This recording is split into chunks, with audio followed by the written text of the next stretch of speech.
नमस्कार विद्यार्थी मित्रांनो, आज आपण पाहूया बिल ऑफ एक्शन मधील काही स्टेप. तर स्टेप मधली पहिली आहे बिल ऑफ एक्शनची सुरुवात जी होते ती ऑन क्रेडिटच्या ट्रान्झॅक्शननी होते, जे की उधारीचे व्यवहार असतात. तर उधारीचा जरी व्यवहार म्हटलं तर तिथं परचेस सेल्स येणारच असते. कधी कधी आपल्याला क्वेश्चन मध्ये परचेस सेल्स दिलेलं असते तर कधी कधी नाहीये. तर समजा परचेस सेल दिलेला आहे, परचेस किंवा सेल देतात, ते दोन्ही देत नाहीत. म्हणजे एकानं सेल केलं तर दुसरा परचेस करणार आहे या पद्धतीने. तर बघा, परचेस ड्रॉवर काय करणार आहे, सेल करणार आहे, आणि ड्रॉवी काय करणार आहे, परचेस करणार आहे.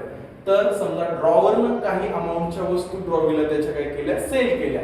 तर त्या सेलची जी एंट्री आहे ड्रॉवरच्या बुक मध्ये अशी होणार आहे, पहा, drawee account debit to sales account. Drawee account debit to sales account अशी एंट्री कोणाच्या बुक मध्ये होणार आहे, ड्रॉवरच्या.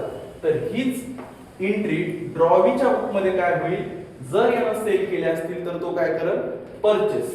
तर त्याच्या बुक मध्ये एंट्री होईल purchase account debit to drawer. Purchase account debit to drawer account. तर ही परचेस आणि सेलची एंट्री तुम्हाला तिथे दिली तरच करायची, अन्यथा तुम्हाला ती करण्याची गरज नाहीये. परंतु ह्याच्या पुढची जी एंट्री आहे ती 100% होणारच असते बिल ऑफ एक्शन मध्ये, कारण त्याशिवाय बिल ऑफ एक्शनचा व्यवहारच पूर्ण होत नाही. तर ती आहे आपली बिलाची एंट्री ड्रॉवर आणि ड्रॉवीच्या बुक मध्ये.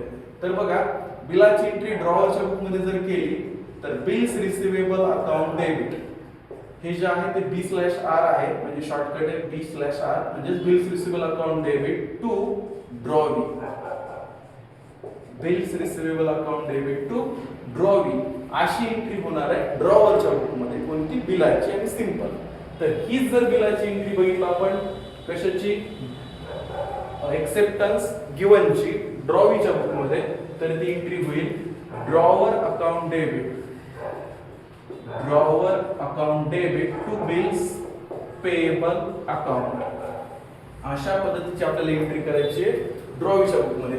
जर याचं नॅरेशन जर म्हणलं आपण बिलाच्या एंट्रीचं, तर acceptance received for 2 months 3 months काय जे बिल असेल, आणि याचं being acceptance given for 2 months 3 months जे काही दिलेलं असेल ते आपल्याला तिथं घ्यावं लागणार आहे, नॅरेशन एक बिंग म्हणून. तर आपण काय करू, आज सिंपल एंट्रीला ऑनर्डची एंट्री करू. ऑनर्डची एंट्री करू म्हणजे जेणेकरून ड्रॉवीने त्याच्या ड्यू डेटला काय केलेलं असणार आहे, ड्रॉवरचे पैसे पेड केलेले असणार आहेत. तर आपण सिंपल बिल ऑनर्डची एंट्री आपण इथं करणार आहे. तर एंट्री होईल अशी, बघा, कॅश दिली तर आपण कॅश नाव घेऊ, और चेक दिला तर आपण बँक नाव घेऊ. सध्या आपण कॅश और बँक अकाउंट डेबिट, तुमच्या बिलाचे पैसे मिळाले म्हणजे टू बिल्स रिसिवेबल अकाउंट. ही आहे एंट्री सिंपल बिल ऑनर्डची. त्याचं narration being acceptance honoured on due date असं आपल्याला लिहायचंय. तर हीच एंट्री आपण ड्रॉवीच्या बुक मध्ये जर बघितली तर एंट्री होते bills payable account debit to cash और बँक अकाउंट.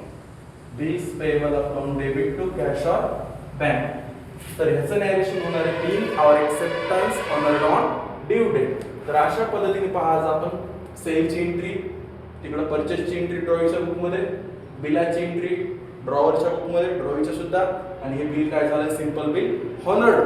पुढील भागात आपण पाहूया डिसऑनर्डची एंट्री. ठीक आहे, ओके.